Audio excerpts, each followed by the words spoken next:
सभी भाई बहन शिव शिष्यता का परिचय देंगे। ये भी मंच पर आएंगे, दीदी सबको दिखेंगे। आप मन से भाव से दीदी को प्रणाम करिए।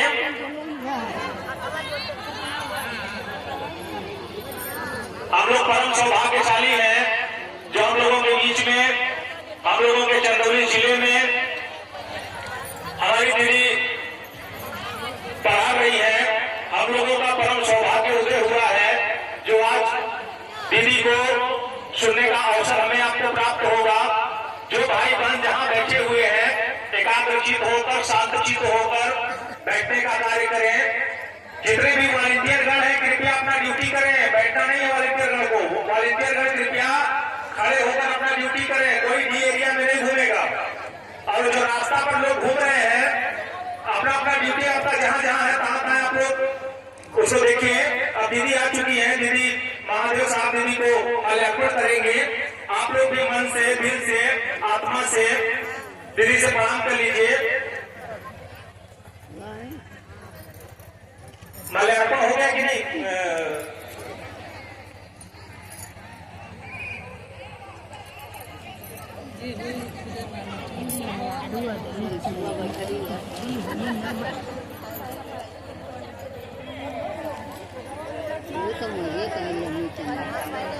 छोटी बहू है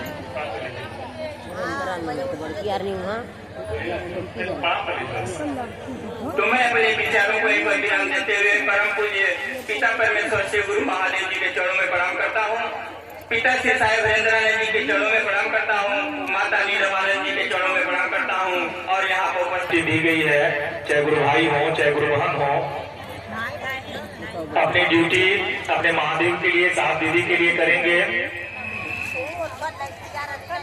भाई बहन कोई भी खड़े गए हैं, वॉलंटियर गण सभी गुरु भाई गुरु बहन को हाथ जोड़कर बैठाने का कार्य करें। हमारी बीच में हमारी दीदी आ चुकी है। हमारे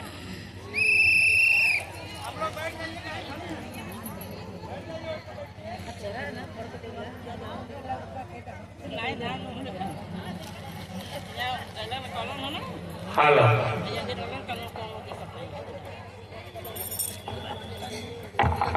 नाम लिखा है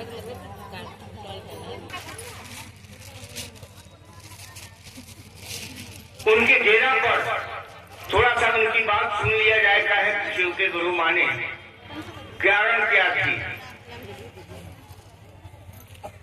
साहब से बचपन में 12-13 साल की उम्र में ही खेल रहे थे। उनसे दांत खोदने के लिए खरीका मांगा। ये साहब बोले कि नौकर चाकर से मंगा लीजिए। फिर कुछ देर के बाद बोले वो शिक्षक ने कि कोई नहीं लौट रहे हैं बाबू, आप ही दे दीजिए। देखिए अब यही सांप को मतलब गए हैं कि तुरंत लकड़ी को फिर लकड़ी बना दिए। साहब के मन कुछ देर के लिए तो डर गया, डर भी जाते हैं हम, आप भी डरेंगे। अभी कोई जहरीला चीज लौट जा, अजगर चीज लौट जा, सरप लौट जा तो हमारा आपका मन भी डर जाएगा। देखिए ये उनके दिमाग में बैठ गए। देखिए इसको छोटा करते हैं, लंबा चौड़ा कहानी कहने से हमको आपको क्या मिलेगा? आप साहब की चर्चा पढ़ के मोबाइल रखिए, उनको सुनना चाहिए, सुनिए। साहब एक बात बराबर बोलते थे कि रहिए सबके साथ, सुनिए सबकी बात, बाकी करिए वही जो हम चाहते हैं, जो हम कहते हैं। चमत्कार इनके दिमाग में बैठ गया कि चमत्कार सीखेंगे, एक दिन बाबा बनेंगे, लोग गोर लगेंगे, आशीर्वाद देंगे। देखिए उनकी मन की चाहत थी। हम आप कसम का खाएंगे, मतलब हम आप मतलब फील्ड में तुरंत मतलब हम आप कुछ करते हैं तुरंत भूल जाते हैं। साहब फिर वो कसम खाए कि आज के बाद में सरकार जो फोटो कैलेंडर में देखते हैं वो रूप में आएंगे, जीवन में आपको गुरु नहीं मानेंगे। दूसरा कि आदमी के रूप में आएंगे तब पर भी नहीं मानेंगे। 13 को गुरु हमको बर्बाद कर दिए, आज के बाद कुछ नहीं करेंगे। जितना भी गुरु लोग बताए हैं तंत्र मंत्र कुछ नहीं करेंगे। देखिए साहब संकल्प लिए 74 साल में 75 में उनके पिताजी के बदली हुई, वहां से चले गए। मुजफ्फरपुर से आगे एक जगह है तुर्की हाई स्कूल के मैदान, सरकारी साहब के मतलब पिताजी के साहब के सरकारी मतलब उनके पिताजी के सरकारी डेरा पर एक आम के पेड़ के नीचे, एक पेड़ के नीचे बैठकर कुर्सी पर चाबी के गुच्छा घुमा रहे थे।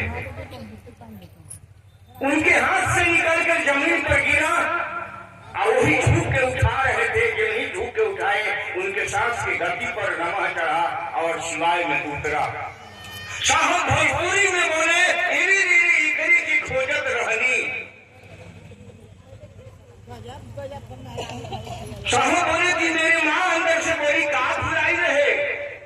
साहब बोले चाबी के गुच्छा भूल गया था, मिल गए। कुछ दिन के बाद में इनके दिमाग में आया, वो बोले कि माँ से झूठ कहाँ बोले, पूरे विश्व का ताला का चाबी मुझको मिल गया, जिनको महादेव को कहा गया। पूरे विश्व का ताला का चाबी महादेव के पास है, जिनको कंट्रोलर नहीं चीफ कंट्रोलर कहा जाता है, जिनके इच्छा से दुनिया बनती है, चलती है, टूटती है। इच्छा मात्र प्रभु सृष्टि, जिनकी इच्छा में ताकत है, बल है, उन्हीं की इच्छा से पूरी दुनिया बनी हुई है, चल रही है, टूट रही है। उत्पत्ति स्थिति लय तीनों के क्रम काल प्रतिपल चल रहा है।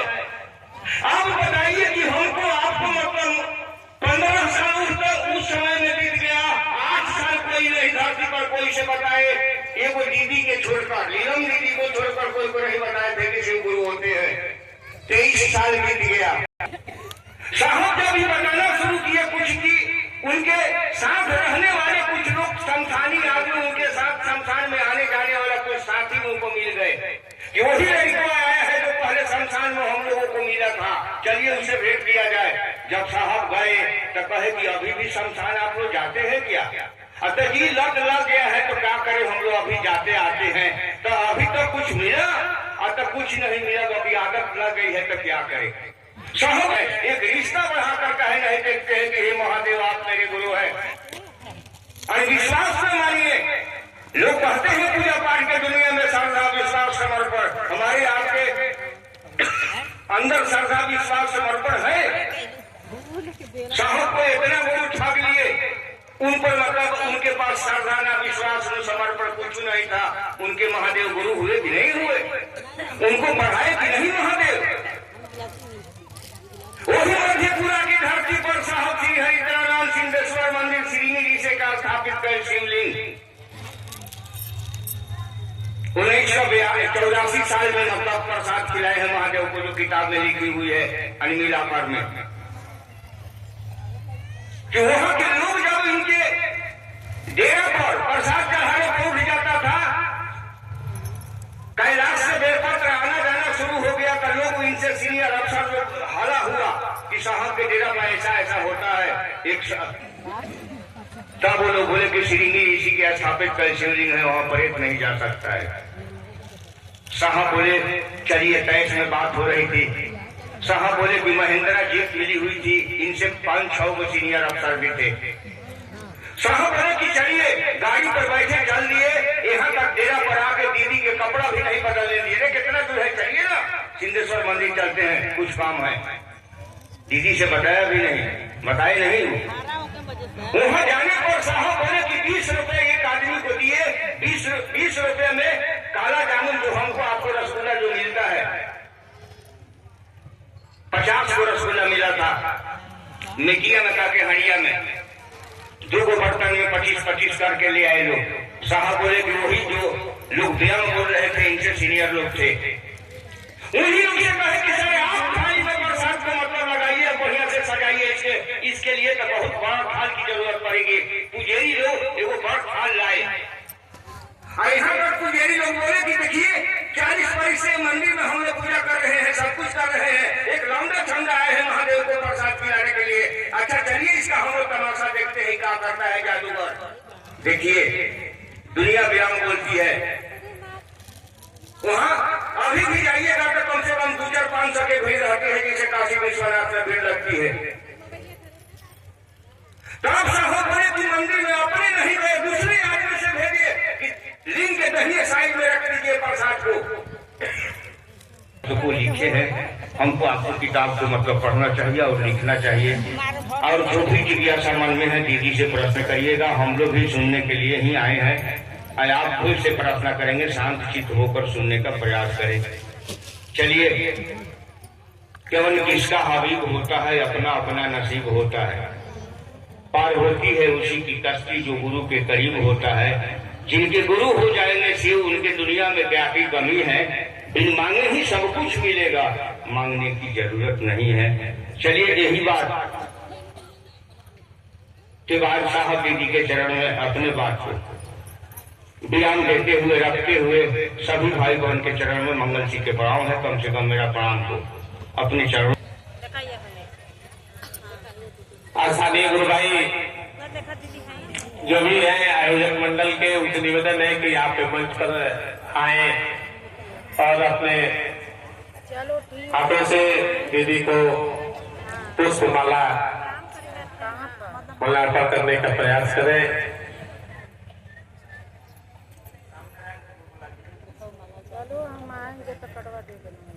श्याम नारायण जी,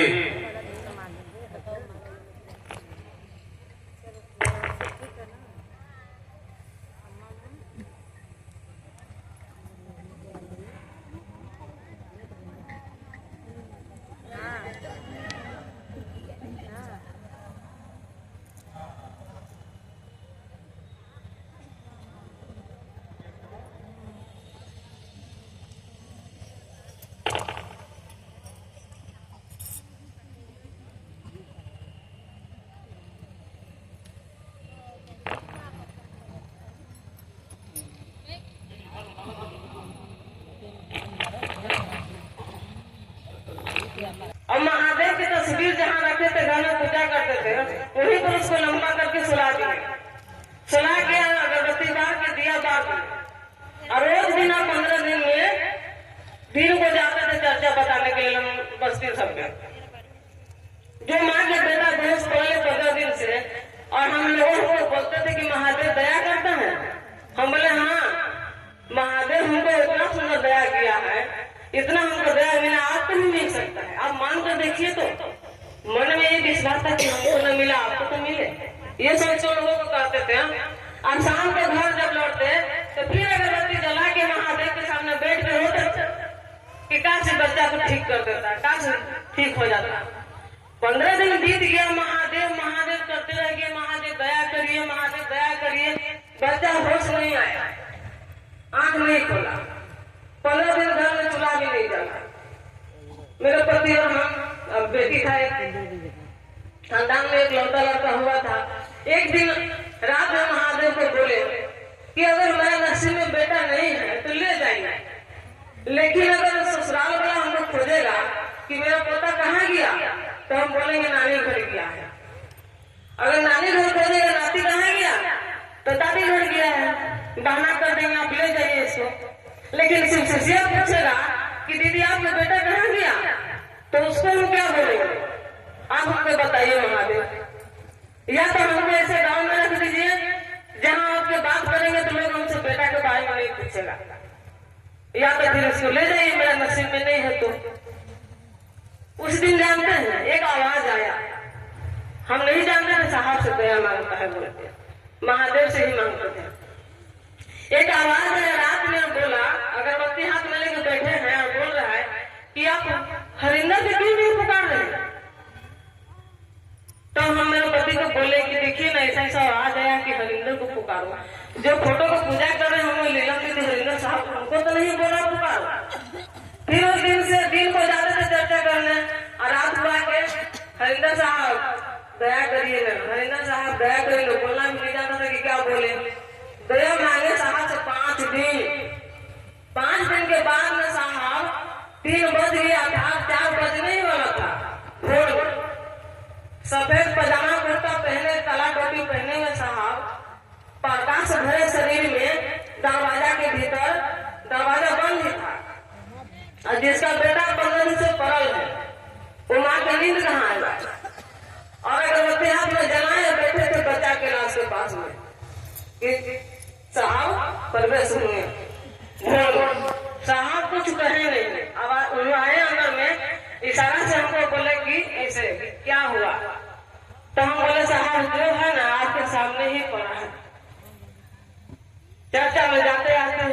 पूछेगा तो हम क्या बताएंगे। ऐसे में चर्चा यहाँ चलेगा नहीं, नया नया इसमें हो रहा था चर्चा। साहब कुछ बोले नहीं, सिर्फ साहब नीचे झुके, बच्चा का जहाँ पड़ो था 20 दिन तो पूर्ण ही वाला था। साहब नीचे झुके, बच्चा के मूड़ी पर हाथ ऐसे रखे, ऐसे किए हुए साहब फिर दरवाजे से चुपचाप लौट गए। अगरबत्ती हाथ में जला के बैठे ही थे लाशनी से बच्चा को लेके। तो 4 बजा तो बच्चा अपने आप उठा, आँख खोला और बोला कि माँ हमको भूख लग रहा है।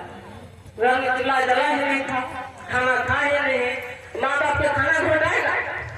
साहब हरिंदर जीवन दान दिया बच्चा को, आज से चर्चा के लाज नहीं बचा लिया। तब मेरे पति कहते हैं, पहले वो बोलता था कि चर्चा में जाएंगे ना टंगरी तोड़ के रख देंगे, टांग काट देंगे।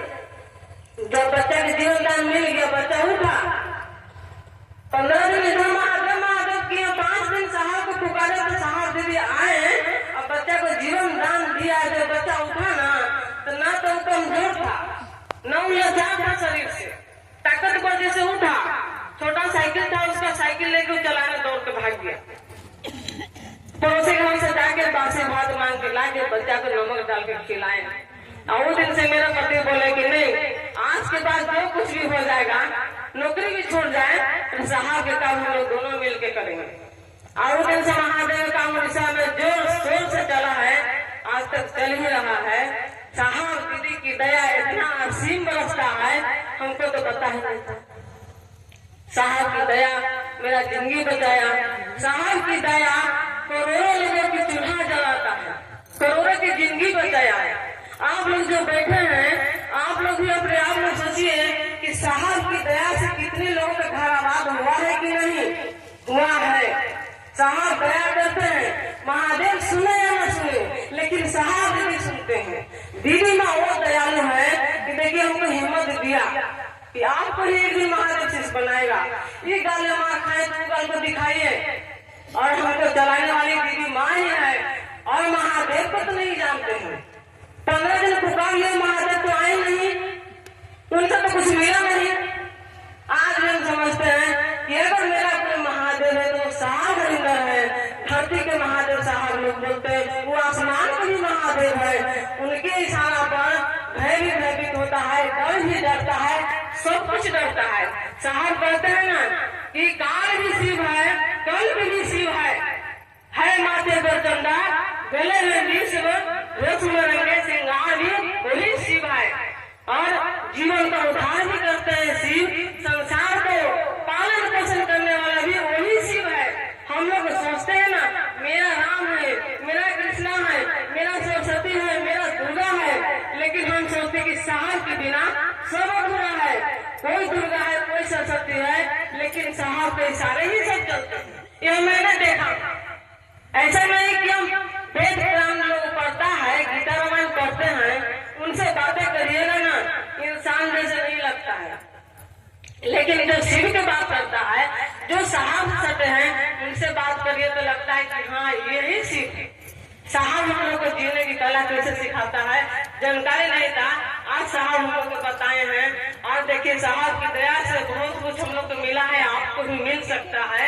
एक शिष्यानुभूति ही आप पूरी तनकार के साथ अपने दीदी की बात को सुनकर अपने जीवन में आत्मसात कर अपने जीवन को धन्य बनाने का प्रयास करें। प्रांगण में हम लोग रिसोर्ट के लॉन में बैठे हैं, अपने गुरु की बात करने के लिए, साहब और दीदी की बात करने के लिए, उस गुरु की बात करने के लिए बैठे हैं जो दुनिया का सबसे बड़ा गुरु है, जगत गुरु है, सब गुरुओं का गुरु है, गुरुओं का अधिपति है। उससे बड़ा कोई गुरु ही नहीं है, न उससे बड़ा कोई देवता है, न उससे बड़ा कोई संचालक है जो दुनिया चलाए। तो उस महादेव की बात करने के लिए हम आप यहाँ बैठे हैं। संभवतः सारे लोग हम लोग बोली में ही सही शिव शिव से हैं, कहते हैं अपने आप को कि हमारे गुरु शिव हैं। तो ज्यादातर लोग वही हैं, अपने गुरु की ओर चलने वाले लोग हैं, साहब दीदी की ओर चलने वाले लोग हैं। तो मुझे नहीं लगता कि बताने की आवश्यकता है कि आखिर शिव को गुरु कब बनाया गया, क्यों बनाया गया।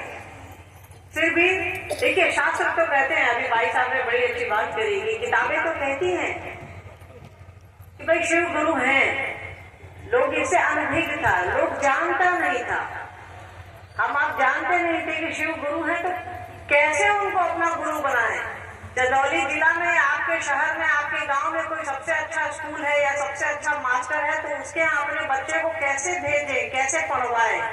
जानते तो सब हैं कि बहुत अच्छा स्कूल है या डीएवी है या पन्ना है या चिल्ला है, पर कैसे वहाँ एडमिशन कराए अपने बच्चे का, अपने बच्चे को कैसे उसमें पढ़ाएं या अपने आप को कैसे उसमें पढ़ाएं, जानता सब आदमी। तो जब तक आपको रास्ता नहीं मिलेगा, जब तक आपको मार्ग नहीं मिलेगा, कोई बताने वाला नहीं मिलेगा, तो आप वो काम नहीं कर पाएंगे। तो साहब ने बताया कि शिव गुरु है, उनका शिष्य बना जा सकता है, और किसी ने नहीं बताया। जब साहब ने सन 1974 में शिव को अपना गुरु बनाया, तो उनके अंदर बस सीधा सा था कि परमात्मा को, उस शिव को गुरु कहा गया है, तो गुरु बना लिया। उन्होंने कहीं सुना नहीं था, कहीं पढ़ा नहीं था। बस दादाजी हमारे कहा करते थे कि गुरु ब्रह्मा गुरु विष्णु गुरु देवो महेश्वर गुरु साक्षात पर ब्रह्मा तस्मै श्री गुरुवे नमः। और परमात्मा शिव को कहा गया है, जो हमको और आपको बनाया है, जो सृष्टि करता है, जो महेश्वर है, महाकाल है, महामृत्युंजय है, अवगामी है, अघोरेश्वर है। ये सारी उपाधियां तो उसी शिव की हैं, जो हमारे आपके घरों में पूजित है। कहीं देखिएगा शिवलिंग के रूप में, कहीं तस्वीरों के रूप में चौक चौराहों पर दिख जाते हैं, हमारे आपके घरों में दिख जाते हैं। कोई बाहर से आए नहीं है, ये यही है, हम आप उनके ही हैं। इस संगोष्ठी का विषय भी है ना, भगवान शिव हमारी सांस्कृतिक धरोहर। तो कहीं बाहर से नहीं आ गए, एलियन नहीं है, दूसरे ग्रह से आ गए। सारे ग्रह, सारे नक्षत्र उन्हीं के हैं। हमको और आपको लगता है कि ये नई बात है, बात बहुत पुरानी है, सदियों पुरानी है। वो एक गीत है ना, सदियों पुराना हमारा नाता, तो सदियों पुरानी बात है ये, हजारों हजार साल पुरानी बात है। बस किसी ने बताया नहीं, तो शिव को कैसे गुरु बनाया जाए। किताबें कहती हैं, उपनिषद कहते हैं, पुराण कहते हैं, वेद कहते हैं कि शिव गुरु हैं। उपनिषद आप पढ़ेंगे तो हर जगह लिखा है, जगत गुरु शिव की बात कही गई है। ये शब्द, जगत गुरु शब्द जो है उपनिषद में ही आया है भगवान शिव के लिए। मानस कहता है, महाभारत कहती है, सभी जो हमारे ग्रंथ हैं, जो पूजनीय ग्रंथ हैं, धार्मिक किताबें, आध्यात्मिक किताबें, जो और रिसर्च बुक्स तो गहराई नहीं है, सब इस बात की गवाही देते हैं कि 3 और 6 दोनों अलग अलग रहता है। तो माइक और मेरा थोड़ा 36 है। कोई भी कार्यक्रम क्यों ना हो, हमें लोग आयोजित करते हैं पटने में कार्यक्रम या कहीं दूसरी जगह, फिर भी जैसे मैं बैठूंगी माइक के साथ, थोड़ी दिक्कत माइक को भी हो जाती है मुझसे। आपको तो दिक्कत नहीं ना?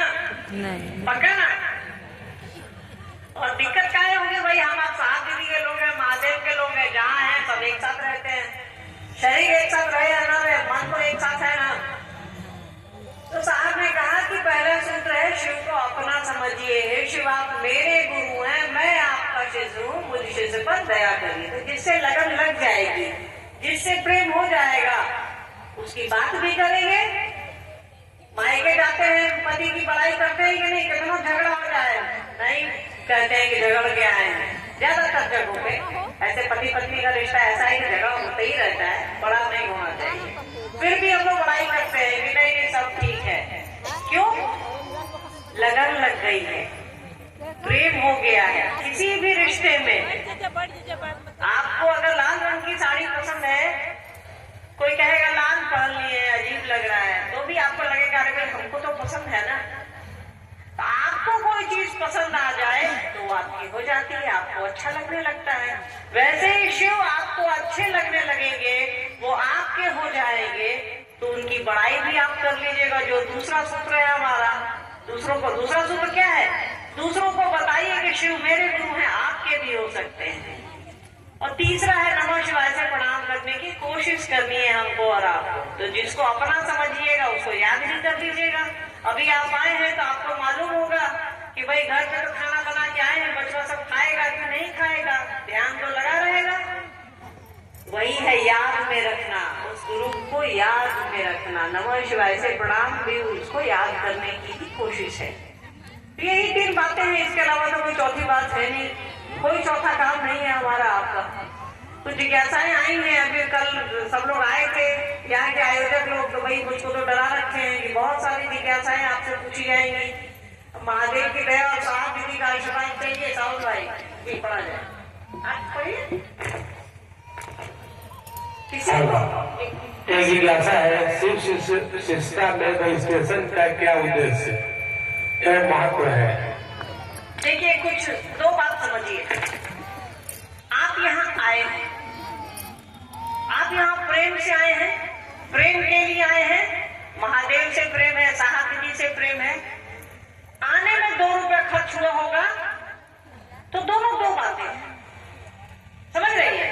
आपको किसी से प्रेम है, आप 150 किलोमीटर से आए हैं यहाँ, 2 घंटे 3, दोनों दो बातें याद है। महादेव को अपना समझना और रजिस्ट्रेशन कराना, दोनों दो बात है। महादेव को आप अपना समझिए, वही आपका और हमारा मुख्य काम है। साहब दीदी के संकल्प को लेकर के चलना हमारा आपका काम है। इच्छा हो तो संस्थाएं हैं, आप उसके सदस्य बन सकते। रजिस्ट्रेशन कराना क्या है, उसका ऐसे आप उसके सदस्य बनते हैं। शिव शिष्यता अलग चीज है। कोई ये ना समझे कि हम संस्था का सदस्य बन गए हैं तो हम शिव शिष्य हो गए हैं। शिव शिष्य हो करके आप संस्था का सदस्य बन सकते हैं, ये ध्यान रखिएगा। साहब ने कहा है आपका शिव शिष्य होना आवश्यक है, शिव शिष्य बनना जरूरी है। संस्था हो या ट्रस्ट हो या हम आप हो, ये चीजें मायने नहीं रखती। हाँ, एक सिस्टम चला आ रहा है, जो सिस्टम चल रहा है तो उसमें कुछ पैसों की आवश्यकता होती है। ये लॉन बुक हुआ है, ये रिजॉर्ट बुक हुआ है, तो यहाँ कुछ पैसे की आवश्यकता पड़ी होगी। ये माइक इसे मैं तो जरूर बनिए। दूसरी जिज्ञासा है, स्पष्ट किया जाए कि महादेव की चर्चा में भजन कीर्तन जागरण आरती क्या जरूरी है? देखिए, महादेव की शिष्यता में किसी भी संबंध को बनाने के लिए न भजन की जरूरत है, न गीत की जरूरत है, न डांस की जरूरत है, न डीजे की जरूरत है। यहाँ सिर्फ और सिर्फ आपके मन की जरूरत है। आपका मन चाहिए और कुछ भी नहीं चाहिए। जैसे एक जगह से दूसरी जगह जाने में आपका पैर चाहिए ना, या आपको साधन चाहिए, तो शिव शिष्यता में या किसी भी संबंध को बनाने में आपका मन, आपके भाव एक साधन है। साहब ने कहा है कि किसी भी संबंध में भाव ही इंजन है। इंजन होता है जिस पर गाड़ी चलती है। ट्रेन का इंजन समझते हैं ना, गाड़ी का इंजन, बाइक का, साइकिल का वो चेन होता है। तो इंजन मतलब जिस पर हम आप आगे बढ़ते हैं। तो भाव ही एकमात्र साधन है। भजन कीर्तन और जागरण करने से तो हजारों हजार साल से तो हम आप भजन कीर्तन जागरण करते ही आए हैं। फायदा बताइए। अगर भगवान शिव की शिष्यता धरती पर नहीं आती तो आज भी हम जातियों में बढ़ते, धर्म में बढ़ते, प्रांत में बढ़ते, पंथ में बढ़ते। अभी भी इस देश के कई मंदिरों में महिलाओं का प्रवेश वर्जित है, याद रखिएगा। वहाँ भी हम आप पूजा अर्चना करते हैं, अगरबत्ती निकलाते हैं, भजन कीर्तन करते हैं। तो मन का खेला है। मन से अगर आप जुड़ गए, आपको किसी भजन की आवश्यकता नहीं, आपको किसी कीर्तन की आवश्यकता नहीं। बस मन से अपना महादेव को समझिए, मन से साहब दीदी माँ को अपना समझिए। किसी भी संबंध में आपका मन ही है। किसी को आप भाई भी समझ रहे हैं तो वो आपके मन का खेला है, किसी को आप बहन भी समझ रहे हैं तो वो आपके मन का खेला है। किसी बाह्य साधन की जरूरत नहीं, किसी बाहरी चीज की जरूरत नहीं है शिव को अपना गुरु बनाने के लिए। बस आपका और हमारा मन चाहिए, वो भाव चाहिए कि सरकार आप मेरे हैं। बाबा विश्वनाथ के यहाँ आप तो जाते हैं ना, हर आदमी जाता है तो अपना पर्स ही देखता होगा। अब तो खैर अलग अलग व्यवस्था हो गई है, तो महिलाएं जाती होंगी तो अपना चप्पल, अपना काम का सोचती होंगी कहाँ क्या है। ध्यान क्या महादेव पर रहता है? ईमानदारी से बताइएगा, ये चीजों पर रहता है। एक जिज्ञासा मिर्जापुर से आई हुई है। कोई भाई बहन यदि किसी कारणवश भगवान शिव को गुरु माने हैं, चर्चाओं में नहीं चल पाते हैं, तो क्या उन पर महादेव की दया नहीं होगी? सबसे बड़ा उदाहरण तो आपके पास सावन जी का है। इनको देख करके तो हमको और आपको सीखना चाहिए। इनकी शारीरिक क्षमता हमारे आपके जैसी नहीं है, पर भाव देखिए तो हम आप कहीं नहीं टिकेंगे। किसी का चलना, किसी का दौड़ना कहीं से महत्व नहीं रखता, बस आपका प्रेम महत्व रखता है। आप शिव से कितना प्रेम करेंगे। कोरोना में 2 साल तो हम लोग कहीं नहीं गए। कोरोना में 2 साल तो कहीं कोई नहीं गया, तो क्या शिव छूट गए? साहब दीदी माँ छूट गए? हमारा आपका जाना कहीं से मायने नहीं रखता है। हमारा आपका उस शिव के पास लगे जगह रहना मायने रखता है, उसकी दया मायने रखती है, हमारा आपका शिष्य भाव मायने रखता है कि हे शिव आप मेरे गुरु हैं, मुझ शिष्य पर दया करिए। इसको बोलने के लिए तो साहब ने इतना आसान कर दिया है। उन्होंने कहा कि आपको बोलने की भी जहमत नहीं उठानी है, बोलने का भी कष्ट नहीं उठाइए, मने मन बोलिए कि हे शिव आप मेरे गुरु हैं, मैं आपका शिष्य हूँ, मुझे शिष्य पर दया कर दीजिए। इस काम को करने में कहीं जाने की जरूरत है क्या? साहब ने उस शिव को शिवालय से उठा करके शौचालय में ला दिया। साहब ने कहा कि आप बाथरूम में हैं, वहां भी आप अपने गुरु से दया मांग सकते हैं, आप किचन में हैं, वहां भी अपने गुरु से दया मांग सकते हैं, आप दुनिया का कोई भी काम कर रहे हैं, साइकिल चला रहे हैं कि हवाई जहाज उड़ा रहे हैं, खाना बना रही हैं कि बच्चों को पढ़ा रही हैं कि देश दुनिया चला रही हैं कि आप देश चला रही हैं, सेना चला रही हैं, आपको कहीं भी आप अपने गुरु से दया मांग सकती हैं। इसके लिए आपको साधन की आवश्यकता नहीं है, इसके लिए आपको पैर की आवश्यकता नहीं है, इसके लिए बस आपको मन की आवश्यकता है। बस आप उनको अपना समझिए, आपको कहीं जाने आने की जरूरत नहीं। हमने कहा ना, जब आपको लगन लग जाएगी, जब आपको प्रेम हो जाएगा, जब आपको गुरु की ओर आपका मन चल पड़ेगा, तब तो आप अपने बड़ाई करने लगिएगा कि महादेव बहुत अच्छे गुरु हैं, इनका शिष्य बनिए। साहब की स्थिति को ध्यान में रखिए। साहब की स्थिति क्या है? साहब ने अपने लिए भी इस काम को शुरू नहीं किया, हमारे और आपके लिए भी शुरू नहीं किया। उन्होंने शुरू किया उस शिव के लिए जो उनको अच्छा लगने लगा। उन्होंने सोचा, उन्होंने समझा कि यार इतना अच्छा गुरु है, इसका चेला क्यों नहीं है? तो लोगों को बताना शुरू किया, उन्होंने पढ़ना शुरू किया, किताबें पढ़ी, उन्होंने देखा कि किताबें कहती हैं कि शिव जगत गुरु हैं। मानस कहता है कि गुरु कैसा हो तो शंकर रूपिणो, मतलब शंकर जैसा हो, मतलब पहले से कोई है तब तो आप तुलना कर रहे हैं उसकी। तो इसमें बाह्य साधन की आवश्यकता नहीं है, आपके मन की आवश्यकता है, आपको किसी पैर की आवश्यकता नहीं है, आपको किसी बैसाखी की आवश्यकता नहीं है, आपको बस साहब दीदी की आवश्यकता है, आपके मन की आवश्यकता है। मार्ग भागात्मक ही रह पाता है, बोधात्मक नहीं होता। यह गुरुदया से ही संभव है, इसे समझाने की कृपा करिए। देखिए साहब की लाइन है, साहब की हिंदी थोड़ी कठिन है, बहुत ही कठिन है, तो थोड़ा समझने का प्रयास कीजिए। अहम ब्रह्मास्मि, ये उपनिषद की लाइन है। हमारे यहाँ उपनिषद को सबसे महत्वपूर्ण माना गया। अहम ब्रह्मास्मि मतलब मैं ही ब्रह्म हूँ, ब्रह्म मतलब वो ईश्वर। तो जब महादेव ने ये सृष्टि रची तो हमको और आपको कहाँ से भेजा? अपने अंश में ही भेजा ना। जीव में ही, आत्मा में ही परमात्मा है ना, जीवात्मा में ही परमात्मा है ना। अच्छा भजन गा रहे हैं तो उनको इनाम दिया जाएगा, तो हम लोगों पर खुश होंगे और हम लोगों पर दया करेंगे, हम लोगों का जीवन सुखमय होगा। थोड़ा इस पर प्रकाश डालें। देखिए ध्यान रखिएगा, शिव चर्चा वाले दया नहीं करेंगे, शिव चर्चा वाले दया नहीं करेंगे, दया तो वो शिव करेंगे। शिव चर्चा वाले दया कर सकते हैं, तो जरा करके देखिए, शिव शिष्य दया कर सकता है। साहब ने कहा है शिव शिष्य दया कर सकता है, शिव चर्चा वाले दया नहीं कर सकते।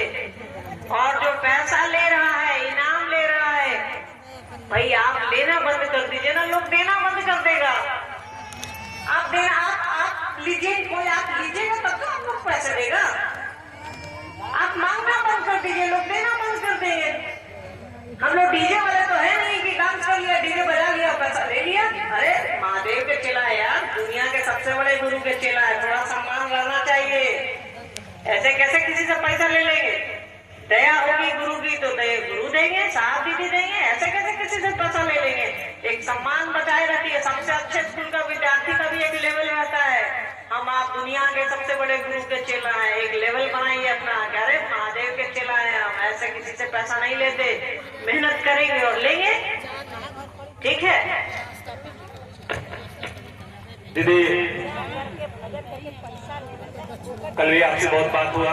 हमारा चंदौली जिला बगल में, मिर्जापुर जिला बगल में, बनारस जिला, हम लोगों को सूचना ही ऐसा मिला दीदी कि तीसरे सूत्र में हम लोगों को अपने गुरु को प्रणाम करना है और सांस अंदर लीजिए तो नमा, बाहर छोड़िए तो शिवाय। माला भी कर रहे हैं और ये भी क्रिया कर रहे हैं। थोड़ा भाई बहन को मार्गदर्शन आप करिए। अभी भी 90% ऐसे ही चल रहा है, थोड़ा समझने की जरूरत है इसको। साहब का ये तीसरा सूत्र है कि नमः शिवाय से आपको प्रणाम करने की कोशिश करनी है। तो नमः शिवाय हमारा गुरु मंत्र भी है। जो परमात्मा है, जो सृष्टि करता है, शिव है, उनका भी मंत्र यही है। प्राण मंत्र भी हमारा, आपका भी यही है, सब कुछ यही है। तो चीजों को थोड़ा समझने की जरूरत है। अब मान लीजिए एक पैर इधर रखिएगा, एक पैर उधर रखिएगा, दो नाव पे, कहावत सुनी है ना, दो नाव पे पैर रखिएगा तो भुचुक जाइएगा। भुचुकना मतलब गिरना। तो दो जगह पर पैर रखिएगा तो गिरने का भय है। साहब ने तीसरे सूत्र में समझाया, थोड़ा समझिएगा। साहब ने कहा है कि नमः शिवाय से अपने गुरु को प्रणाम करने की कोशिश करनी चाहिए। इसके लिए उन्होंने कहा कि आप रुद्राक्ष की माले पर कर सकते हैं, आप तुलसी के माले पर कर लीजिए, कमल गट्टा मतलब मिट्टी का कर लीजिए, बना बना के, या आप उंगलियों पर कर लीजिए। और एक बताया उन्होंने कि अनायास जो सांस पर चलता है, अजपा जप मतलब अ का अर्थ होता है नहीं, इसको जपा नहीं जा सकता, वो अपने आप हमारी आपकी सांस पर चलता है, चढ़ता है गुरु की दया से। तो नमः शिवाय जब आप रुद्राक्ष की माला पर कर रहे हैं तो 108 की तो वो माला बनी हुई है, उसकी गिनती तो करनी ही नहीं है। बस एक दाने पे नमः भाव लेना है, नमः शिवाय, और भाव लेना है कि अपने गुरु को प्रणाम कर रहे हैं। नमः शिवाय का अर्थ ही है शिव को प्रणाम, संस्कृत में है ये नमः शिवाय, शिव को प्रणाम। तो एक दाने पर बस सोचना है कि नमः शिवाय सोचना है और भाव लेना है कि अपने गुरु को प्रणाम किया। वैसे करते करते वो माला पूरी हो जाएगी। उंगलियों पर भी वही विज्ञान है कि आप 108 बार कर लें। वो रुद्राक्ष के दाने पर जब आप कर रहे हैं तो स्वतंत्र स्वतः सब अलग अलग है। ऐसा नहीं है कि आप रुद्राक्ष पर भी कीजिए और सांस पर चढ़ाइए। जैसा अभी सावन भाई ने कहा कि पिछले 13 साल से ये ऐसा ही करते आए और कई लोग भी करते आए। तो इसको समझ लिया, कोई दिक्कत तो नहीं है समझ रहे?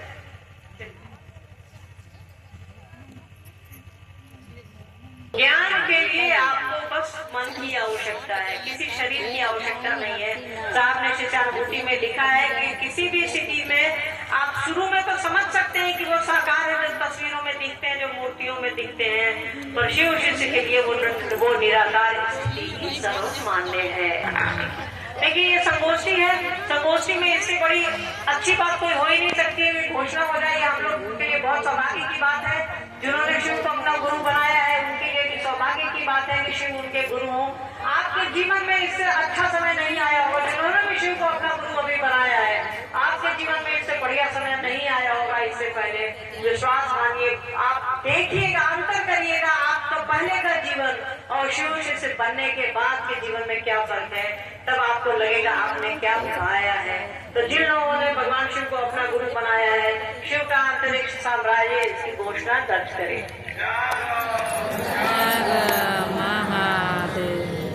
देखिए चंदौली जिला, जैसा हम लोग को पता है बाबा कीनाराम का जन्म स्थल यही है। बाबा कीनाराम साहब को बहुत मानते थे, दीदी माँ को बहुत मानते थे।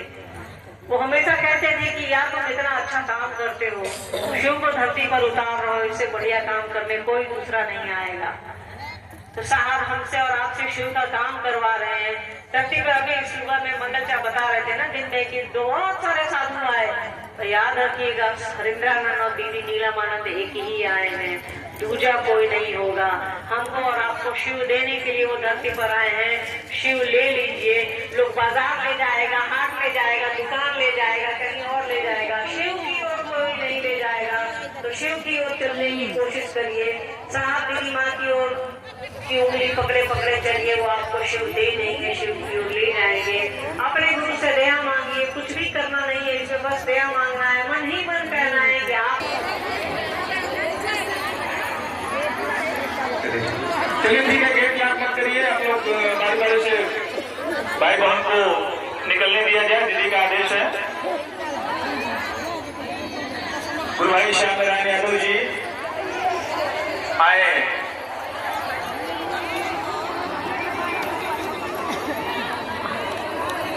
हेलो, सभी गुरु भाई बहनों से निवेदन है कि आप इस प्रांगण से जब बाहर जाए तो कतारबद्ध होकर जाए।